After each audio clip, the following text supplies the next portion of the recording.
ಪದಗ್ರಹಣ ಸಮಾರಂಭದ ಅಧ್ಯಕ್ಷರಾಗಿರತಕ್ಕಂಥ ನನ್ನ ಮಿತ್ರರು ಗೌರವಾನ್ವಿತ ಅಶೋಕ್ ಕೊಡೂರವರೇ,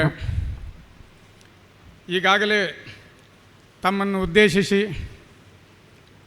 ಮಾತಾಡತಕ್ಕಂಥ ನನ್ನ ನೆರೆಯ ಗ್ರಾಮದವರು, ಮಾಜಿ ಸಚಿವರು, ಮಾಜಿ ಪಾರ್ಲಿಮೆಂಟ್ ಸದಸ್ಯರಾಗಿರತಕ್ಕಂಥ ಜಯಪ್ರಕಾಶ್ ಹೆಗಡೆಯವರೇ, ನಮ್ಮ ಆತ್ಮೀಯ ಗುರುಗಳು, ಈ ರಾಜ್ಯದ ಮಾಜಿ ಮಂತ್ರಿಗಳು ಆಗಿರತಕ್ಕಂಥ ವಿನಯ್ ಕುಮಾರ್ ಸೊರಕೆಯವರೇ, ನನ್ನ ಭಾರಿ ಹಿತೈಷಿಯವರು,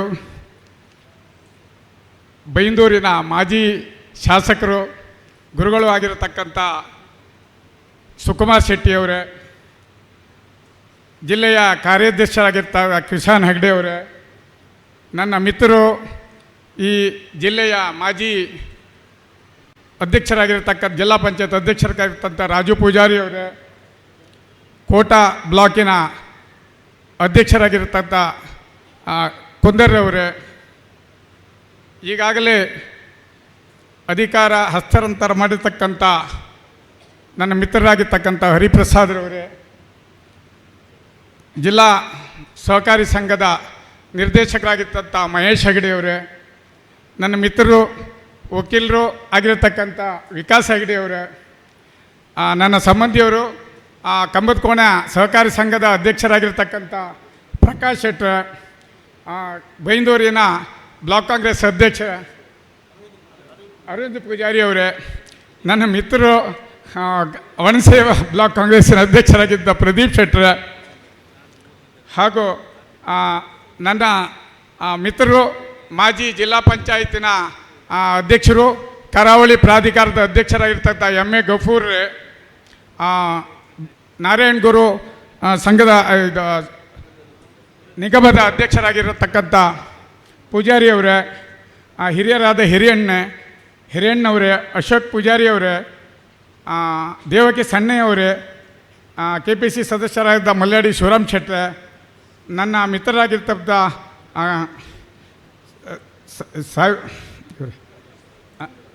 ಮುಸ್ತಾಕ್ ಸಾಹೇಬ್ರೆ, ಹಾಗೂ ಕುಂದಾಪುರ ಪ್ರಾಧಿಕಾರದ ಅಧ್ಯಕ್ಷರಾಗಿರತಕ್ಕಂಥ ವಿನೋದ್ ಕ್ರಾಸ್ಟ್ರೆ, ಆ ವೇದಿಕೆಯಲ್ಲಿ ಹಿಂದಿರತಕ್ಕಂಥ ಎಲ್ಲ ಅಧ್ಯಕ್ಷರಾಗಿದ್ದ ಜಿಲ್ಲಾ ಯುವ ಕಾಂಗ್ರೆಸ್ ಅಧ್ಯಕ್ಷರಾಗಿರ್ತಕ್ಕಂಥ ಇಚ್ಚಿತಾರ್ಥ ಶೆಟ್ಟರೆ, ಮತ್ತು ವೇದಿಕೆಯಲ್ಲಿರತಕ್ಕಂಥ ಎಲ್ಲ ಬ್ಲಾಕ್ ಕಾಂಗ್ರೆಸ್ ಅಧ್ಯಕ್ಷರೇ, ಮತ್ತು ಮುಖ್ಯವಾಗಿ ಪತ್ರಿಕಾ ಉದ್ಯೋಗದವರೇ, ಪತ್ರಕರ್ತರೇ, ನೆರೆದಿರ್ತಕ್ಕಂಥ ನನ್ನ ಪ್ರೀತಿಯ ಕಾಂಗ್ರೆಸ್ ಬಂಧುಗಳೇ, ಯಾಕೆ ನಾನು ಈ ಸಂದರ್ಭದಲ್ಲಿ ಇಲ್ಲಿ ಬರಬೇಕು, ನಾನು ಬ್ಲಾಕ್ ಕಾಂಗ್ರೆಸ್ ಅಧ್ಯಕ್ಷನ ಆಗಬೇಕಂತ ನಿರೀಕ್ಷೆ ಇಲ್ಲ, ನಂದು ಆಶೆಯೂ ಇಲ್ಲ. ಅದರ ಸಮರ್ಥತೆ ಏನನ್ನು ಮತ್ತೊಂದು ನೋಡಬೇಕಾಗ್ತದೆ. ನಾನು ಹೇಳಿದ್ದೇನೆ ದಿನೇಶ್ ಹೆಗ್ಡೆ ಅವರಿಗೆ, ನಾನಂತೂ ಬ್ಲಾಕ್ ಕಾಂಗ್ರೆಸ್ ಅಧ್ಯಕ್ಷನಾಗುವುದಿಲ್ಲ ಮರ.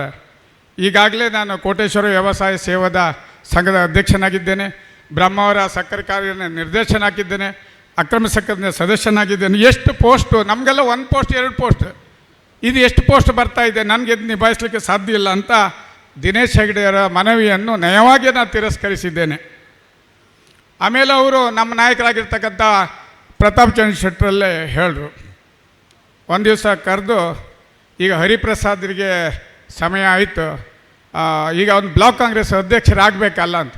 ಹೌದು ಆಗಬೇಕು, ಯಾರನ್ನಾರು ಮಾಡುವಂತ, ಯಾರನ್ನ ಮಾಡಲಿಕ್ಕಾಗೋದಿಲ್ಲ, ನಿಮ್ಮನ್ನೇ ಮಾಡಬೇಕಾಗ್ತದೆ ಅಂತ.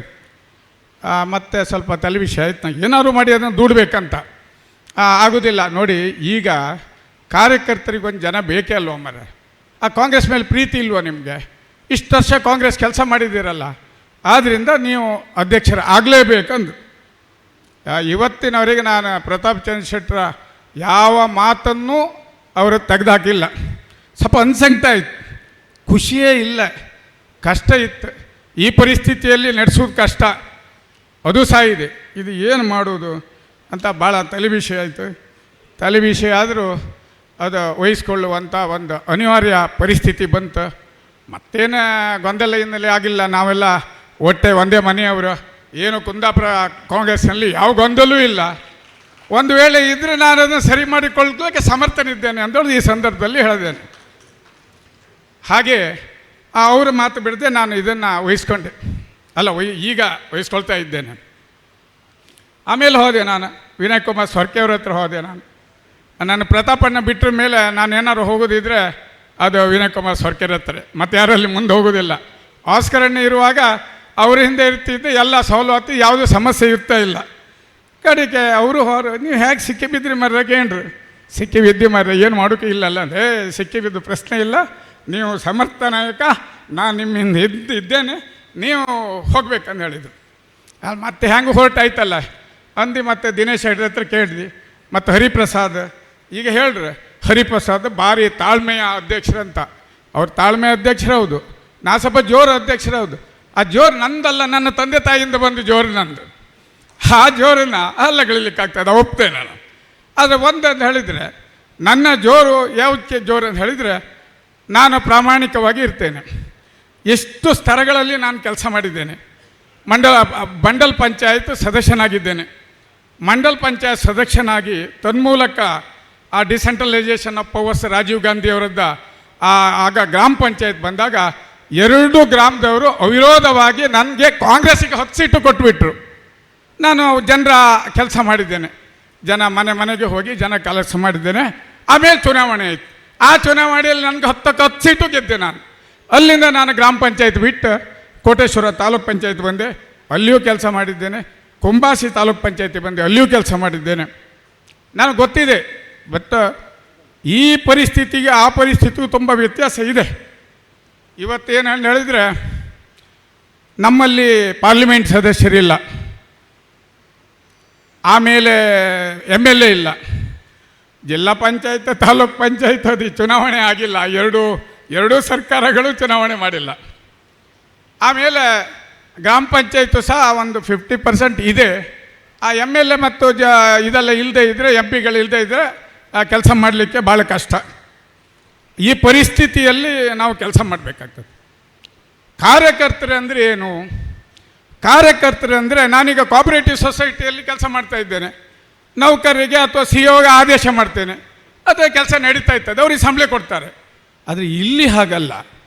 ಇಲ್ಲಿ ಕಾರ್ಯಕರ್ತರು ನಮ್ಮ ಸಂಬಳದಾರಲ್ಲ, ಕಾರ್ಯಕರ್ತರು ನಮ್ಮ ಹಾಗೆ ಸ್ವಾಭಿಮಾನ ಇರತಕ್ಕಂಥವರು, ನಮ್ಮ ಹಾಗೆ ಶಕ್ತಿ ಇರತಕ್ಕಂಥವರು. ನಾವು ಇಲ್ಲಿ ಕೆಲಸ ಮಾಡುವಾಗ ಅವರ ಮನ ಒಲಿಸಿ ಕೆಲಸ ಮಾಡಬೇಕಾಗ್ತದೆ. ಅವರಿಗೂ ಸಹ ತುಂಬ ಕಷ್ಟ ಆದಾಗ ಈ ಕಿರಿಕಿರಿ ಯಾಕಪ್ಪ, ನಮಗೆ ಯಾಕೆ ಬೇಡ, ರಾಜಕೀಯ ಬೇಡ, ನೀವು ಹೋಗಿ ಅಂತ ಹೇಳ್ತಾರೆ. ಅಂಥ ಪರಿಸ್ಥಿತಿ ಇದೆ. ಆ ಪರಿಸ್ಥಿತಿಯಲ್ಲಿ ಕೆಲಸ ಮಾಡಬೇಕಾಗ್ತದೆ. ಮೊನ್ನೆ ಹೇಳಿದರು ನಮ್ಮ ನಾಯಕರಾದ ವಿನಯ್ ಕುಮಾರ್ ಸೊರಕೆ ಅವರು ಹೇಗೆ ಕೆಲಸ ಮಾಡಬೇಕಂತ ಹೇಳಿದರು. ಜಯಪ್ರಕಾಶ್ ಹೆಗ್ಡೆ ಅವರು ಮಾತಾಡ್ತಾ ಹೇಳಿದರು, ಸದಾನಂದ ಶೆಟ್ಟರೆ, ನಾವೆಲ್ಲ ಕೂತು ಸೇರಿ ಪದಾಧಿಕಾರಿಗಳು ಮಾಡುವ, ನಾವೆಲ್ಲ ಚೂರು ಚರ್ಚೆಯನ್ನು ಮಾಡಿ ವಿಷಯದ ಮೇಲೆ ಮಾತಾಡಿದ್ರೆ ಯಾವ ಗೊಂದಲೂ ಇರುವುದಿಲ್ಲ. 100ಕ್ಕೆ 100 ಸತ್ಯ. ನನ್ನ ಜೀವನದಲ್ಲಿ ಭ್ರಷ್ಟಾಚಾರವೇ ಇಲ್ಲ, ನನ್ನ ಎದೆಯಲ್ಲಿ ಭ್ರಷ್ಟಾಚಾರವೇ ಇಲ್ಲ, ನಾನು ಭ್ರಷ್ಟಾಚಾರ ಮಾಡುವುದೂ ಇಲ್ಲ. ಹಾಗೆ ಸಹ ನನಗೆ ನನ್ನ ಅಣ್ಣ ತಮ್ಮದಿಕ್ಕಳಿಗೆ ಅಥವಾ ನನ್ನ ಅಳಿದಿಕ್ಕಳಿಗೆ ಯಾರಿಗೂ ಯಾವ ಪೋಸ್ಟೂ ಬೇಡ. ಅದರ ಅರ್ಥ, ನಾನು ಟ್ರಾನ್ಸ್ಪರೆನ್ಸಿಯಾಗಿ ಕೆಲಸ ಮಾಡಲಿಕ್ಕೆ ಖಂಡಿತ ಸಿದ್ಧನಿದ್ದೇನೆ. ನನ್ನ ಉದ್ದೇಶ ಇಷ್ಟೇ. ನಾನು ಇವತ್ತು ಇಷ್ಟು ಜನ, ಸಾವಿರಾರು ಜನ ಇಲ್ಲಿ ಸೇರಿದ್ದೀರಿ, ಯಾರಿಗೂ 10 ರೂಪಾಯಿ ಕೊಟ್ಟಿಲ್ಲ. ನಾನು 2-3 ಬಾರಿ ಅತಿ ಕಷ್ಟದ ಇದ್ದವರಿಗೆ 2-3 ವೆಹಿಕಲ್ ಮಾಡಿ ಕೊಟ್ಟಿದ್ದೀರಿ. ಎಲ್ಲ ಸ್ವಂತ ವೆಹಿಕಲ್ಲಿಂದ, ಎಲ್ಲ ಕಾಂಗ್ರೆಸ್ ಪಕ್ಷದ ಮೇಲಿರತಕ್ಕ ಪ್ರೀತಿಯಿಂದ, ಎಲ್ಲ ಸಿದ್ದರಾಮಯ್ಯನವರ 5 ಗ್ಯಾರಂಟಿ ಮೇಲಿರತಕ್ಕಂಥ ಪಡೆದ ಪ್ರಯೋಜನದಿಂದ, ಹಾಗೂ DK ಶಿವಕುಮಾರ್ ಮೇಲಿರ್ತಕ್ಕಂಥ ಆಶಾವಾದದಿಂದ ತಾವೆಲ್ಲರೂ ಬಂದಿದ್ದೀವಿ ಅಂತ ನಂಗೆ ಗೊತ್ತಿದೆ. ಆದರೆ ನನಗೂ ಸಹ ಸಹಾಯ ಮಾಡಬೇಕಾಗ್ತದೆ. ನಾವು ಹೇಳ್ತಾ ಇದ್ದೇನೆ, ನಾನು ನಿಮಗೇನು ಕೊಟ್ಟಿಲ್ಲ. ನಾನು ಒಂದು ಸೈಡ್ ಫಸ್ಟ್ ದಿವಸ ನಾನು ಒಂದು ಕಡೆ ಹೋದೆ, ಇಲ್ಲೇ ಕೋಟೇಶ್ವರಕ್ಕೆ ಹೋದಾಗ ಆ ಜನ ಆಗಬೇಕಲ್ಲ, ನಾಡ್ದು ನಾನು ಪದಗ್ರಹಣ ಆಗಬೇಕಂದ್ರೆ, ಪದಗ್ರಹಣ ಆಗಬೇಕಾದ್ರೆ ಈಗ ಜನರಿಗೆ ದುಡ್ಡು ಕೊಡದೆ ಯಾವ ಪಾರ್ಟಿಯವರಿಗೂ ಯಾರೂ ಬರ್ತಿಲ್ಲ. ನೀವು ಯಾರು ಬಪ್ಪದೇ ಬೇಡ ಅಂದಿ. ನಾನು 10 ರೂಪಾಯಿ ಕೊಟ್ಟು ನಾನು ಪಾರ್ಟಿ ಕಟ್ಟುವುದಿಲ್ಲ, 10 ರೂಪಾಯಿ ಜನರಿಗೆ ಕೊಟ್ಟು ನಾನು ಬರುವುದಿಲ್ಲ. ಯಾರು ಕಾಂಗ್ರೆಸ್ ಮೇಲೆ ಪ್ರೀತಿ ಇದೆ, ಕಾಂಗ್ರೆಸ್ ಮೇಲೆ ವಿಶ್ವಾಸ ಇದೆ, ನೆಹರು ಫ್ಯಾಮಿಲಿ ಮೇಲೆ ವಿಶ್ವಾಸ ಇದೆ, ಅವರನ್ನೊಟ್ಟಿಗೆ ಬನ್ನಿ ಎಂದು ಹೇಳಿದ್ದೇನೆ. ಅಷ್ಟಾದ ನನ್ನ ಮನವಿಗೆ ಇಂದು ಹೋಗೊಟ್ಟು ಸಾವಿರಾರು ಜನ ಬಂದಿದ್ದೀರಿ. ನಿಮ್ಮ ಋಣದಲ್ಲಿ ನಾನು ಇರ್ತೇನೆ ಅಂತ ಈ ಸಂದರ್ಭದಲ್ಲಿ ನಾನು ಹೇಳ ಬಯಸ್ತೇನೆ. ಅಲ್ಲದೆ ಸಹ ಮುಂದೆ ನಾನೇನು ಹೆಚ್ಚು ಭಾಷಣ ಮಾಡ್ತೋಕೆ ಹೋಗ್ತಾ ಇಲ್ಲ. ನಾನು ಭಾಷಣವನ್ನು ನನ್ನ ಕೆಲಸದಲ್ಲಿ ಮಾಡಿ ತೋರಿಸ್ಬೇಕಾಗ್ತದೆ. ನನ್ನ ನಾಯಕರಾಗಿರ್ತಕ್ಕಂಥ ಪ್ರತಾಪ್ ಚಂದ್ರ ಶೆಟ್ಟರಿಗೆ, ವಿನಯ್ ಕುಮಾರ್ ಸೊರ್ಕೆ ಅವರಿಗೆ ಹಾಗೂ ಜಯಪ್ರಕಾಶ್ ಹೆಗಡೆ ಅವರಿಗೆ ನಾನು ಕೆಲಸ ಮಾಡಿ ನಾನು ತೋರಿಸ್ತೇನೆ. ನನಗೆ ಸಹಾಯ ಮಾಡಿ ನಾನು ವಾರ್ಡ್ಗೆ ಬರ್ತೇನೆ, ಗ್ರಾಮಕ್ಕಲ್ಲ ವಾರ್ಡ್ಗೆ ಬರ್ತೇನೆ. ವಾರ್ಡಿನಲ್ಲಿ ನಾನು ಐಡೆಂಟಿಫೈ ಮಾಡ್ತೇನೆ ನಮ್ಮ ಕಾರ್ಯಕರ್ತರನ್ನು. ಅಲ್ಲಿ ನಾನು ಗ್ರಾಮ ಪಂಚಾಯತ್ಗೆ ಪ್ಯಾರಲಲ್ ಆಗಿರ್ತಕ್ಕಂಥ ಕಾಂಗ್ರೆಸ್ ಸಮಿತಿಯನ್ನು ರಚಿಸ್ತೇನೆ. ಆ ಗ್ರಾಮದಲ್ಲಿ ಏನು ಆಗಬೇಕಾದ್ರೂ ಆ ಸಮಿತಿಯ ಮೂಲಕ ಹೊರತು ಯಾವುದೇ ಪದಾಧಿಕಾರಿಗಳಲ್ಲ, ಯಾವುದೇ MLA ಇಂದಲ್ಲ, ಯಾವುದೇ MP ಇಂದಲ್ಲ, ಇಷ್ಟನ್ನು ಮಾಡಿಸ್ತೇನೆ ನಾನು. ಈ ನನ್ನ ಬ್ಲಾಕಿನ 133 ಬ್ಲಾಕ್ ಇದು ಬೂತ್ಗೆ ನಾನು ಹೋಗ್ತೇನೆ. ಅಲ್ಲಿ ಬೂತ್ ಕಮಿಟಿ ಮಾಡ್ತೇನೆ, ಅಲ್ಲಿ ಗ್ರಾಮೀಣ ಸಮಿತಿ ಮಾಡ್ತೇನೆ. ಇದಕ್ಕೆ ನಂಗೆ ಸಹಾಯ ಮಾಡಬೇಕಂತ ನಿಮ್ಮಲ್ಲಿ ಮತ್ತೊಮ್ಮೆ ನಾನು ಕೇಳಿಕೊಳ್ತಾ ಇದ್ದೇನೆ. ಅಲ್ಲದೆ ಸಹ ನಮ್ಮ ಮಾನ್ಯ ಹರಿಪ್ರಸಾದ್ ಶೆಟ್ಟು ಒಳ್ಳೆ ಕೆಲಸ ಮಾಡಿದ್ದಾರೆ. ಅವರು ಒಂದು ಒಳ್ಳೆ ಜಾಗ ಮಾಡಿಕೊಟ್ಟಿದ್ದಾರೆ ಈ ಪಕ್ಷಕ್ಕೆ. ನಮ್ಮ ಪಕ್ಷದ ಮುಖಂಡರಿಂದ ಒಳ್ಳೆ ಜಾಗ ಮಾಡಿಕೊಟ್ಟಿದ್ದಾರೆ.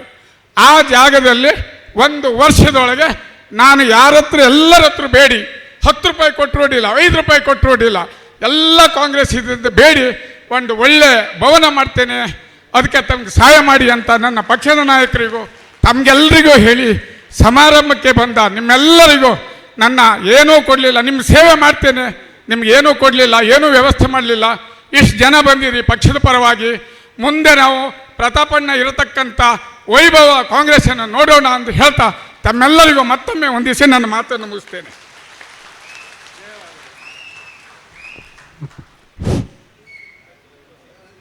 ಅವರು ತಮ್ಮ ಮಾತುಗಳಲ್ಲಿ ನಾನು ಸ್ವಲ್ಪ ಜೋರಿದ್ದಿ, ಹಾಗೆ ಪಕ್ಷ ಸಂಘಟನೆಯ ಚಟುವಟಿಕೆಗಳು ಅಷ್ಟೇ ಜೋರಾಗಿರುತ್ತೆ ಎನ್ನುವಂತಹ ಮಾತುಗಳನ್ನು ಹೇಳಿದ್ದಾರೆ. ಬಹುಶಃ ನಮ್ಮ ಕುಂದಾಪುರ ಪತ್ರಕರ್ತರ ಸಂಘ, ಕಾರ್ಯನಿರತ ಪತ್ರಕರ್ತರ ಸಂಘ ಅತ್ಯಂತ ಬಲಿಷ್ಠವಾಗಿದೆ. ನಾನು ಕಾಂಗ್ರೆಸ್ಸನ್ನು ಬಲಿಷ್ಠ ಮಾಡ್ತೇನೆ ಎನ್ನುವಾಗ ಪತ್ರಕರ್ತರ ಮುಖದಲ್ಲೆಲ್ಲ ನಗು ಇತ್ತು. ಬಹುಶಃ ಮಾತಲ್ಲ, ನಾನು ಕೆಲಸ ಮಾಡಿ ತೋರಿಸ್ತೇನೆ ಎನ್ನುವ ಅವರ ಮಾತುಗಳು ಸಹಕಾರಗೊಳ್ಳಲಿ ಎನ್ನುವ ಆಶಯದೊಂದಿಗೆ ಯಾರೂ ಕೂಡ ಹೇಳಬಾರ್ದು ಕೊನೆಯ ರಾಷ್ಟ್ರಗೀತೆ ಆಗುವವರೆಗೂ ಎನ್ನುವ ವಿನಂತಿಯನ್ನು ಮಾಡಿಕೊಡುತ್ತಾ ಇನ್ನು ಕೆಲವು ನಾಯಕರುಗಳು ಮಾತಾಡಲಿಕ್ಕಿದ್ದಾರೆ. ಯಾರೂ ಕೂಡ ಹೆಚ್ಚು ಮಾತಾಡೋದಿಲ್ಲ, ಸ್ವಲ್ಪನೇ ಮಾತಾಡ್ತಾರೆ ಅಂತ ಹೇಳ್ತಾ ಮುಂದಿನ ಮಾತುಗಳಿಗೆ ಆಹ್ವಾನಿಸಿಕೊಳ್ತಾ ಇದ್ದೇವೆ ನಾರಾಯಣ್ ಗುರು ಅಭಿವೃದ್ಧಿ ಪ್ರಾಧಿಕಾರದ ಅಧ್ಯಕ್ಷರಾದ ಶ್ರೀ ಮಂಜುನಾಥ ಪೂಜಾರಿ ಅವರನ್ನು.